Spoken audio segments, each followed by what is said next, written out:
মাত্রই শুরু থেকে এখন ফুল ফোটা শুরু হয়েছে। আরে বাপ রে, দেখুন অবস্থা। আমি একটাকে তো চলুন প্রথমে ছাদের দরজা খুলে ছাদে চলে যাই, তারপর পুরো ভিডিওটা আজকে হবে ছাদের উপরে।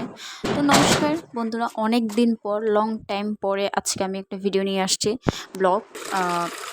আজকের ভিডিওটা হচ্ছে ছাদ নিয়ে, ছাদের গার্ডেনিং নিয়ে। আমি যা যা এখানে লাগিয়েছি, যা যা করেছি তা।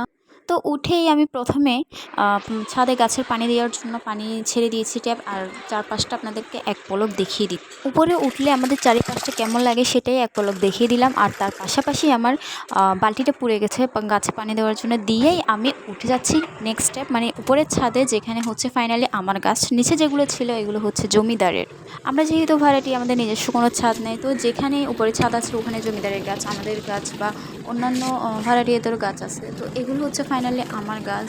এখানে আমার গাছে কিছু পোকা চলে আসছে, এই পোকার আক্রমণের জন্য গাছে ফুল ফুটে নষ্ট হয়ে যাচ্ছে। আর এই গাছটা হচ্ছে সবে মাত্র নতুন নতুন ফুল ফুটা শুরু হয়েছে, যেটা আমি বৃষ্টির সিজনের মধ্যে আরেকজন থেকে গাছের ঢাল এনে কলম করে লাগিয়েছিলাম। আপাতত এখন ভালোই ফুল দিচ্ছে। এটা হচ্ছে আমার একটা বেরি গাছ, আমার আমড়াগোটা গাছ, যেটার ভিডিও মনে হয় একটা বা দুইটা আমি আপনাদের সাথে শেয়ার করেছিলাম, যেখানের মধ্যে নতুন আমরা ফুল বা কলম চলে আসছে। যেহেতু এখন শীতের সিজন চলে আসছে, গাছ সবগুলোই শুকিয়ে যাচ্ছে, তার মধ্যে এটা চলে আসছে, যেহেতু এটা 12 মাসি আমড়া গাছ, সেহেতু এটার মধ্যে ফুল চলে আসছে। বিকেলের এই সময়টায় ছাদে ওঠা আমার খুবই পছন্দ, খুবই ভালো। সেটা এখন থেকে না, বহু বছর ধরে এটা আমার পছন্দ, বিয়ের আগের থেকে আমি ওখানেই ছাদে উঠতাম বিকেলের টাইমটাতে। আবহাওয়া, পাখি, নিজেদের ঘরে ফেরা, সব কিছু মিলে খুবই ভালো লাগতো।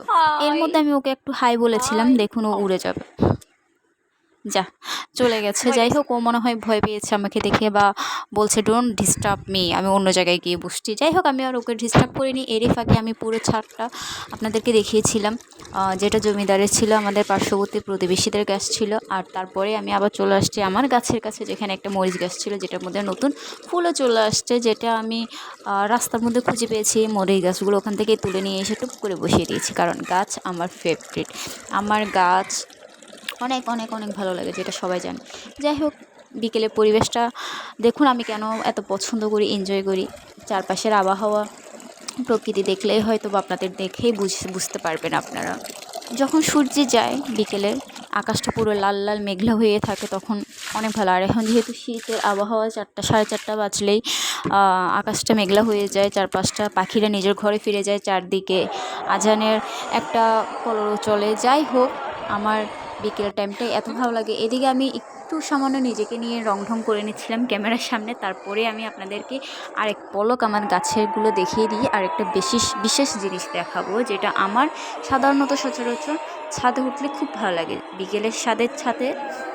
বিকেলের এই আবহাওয়াটার সাথে এটা আমার খুব ভালো লাগে। এটাই সেই মুহূর্ত যেটার কথা আমি আপনাদেরকে বলছিলাম, যে একটু দেখুন, যখনই সন্ধ্যা হয়ে যাচ্ছে পাখিরা তো তার বাসায় ফিরছে, তার পাশাপাশি আমাদের বাসার পাশে যে ডিফু আছে, এসাক ডিফু বলে, ওইটাতে সন্ধ্যা হওয়ার সাথে সাথে চারপাশ দিয়ে অনেক অনেক অনেক লাইট জ্বলে ওঠে।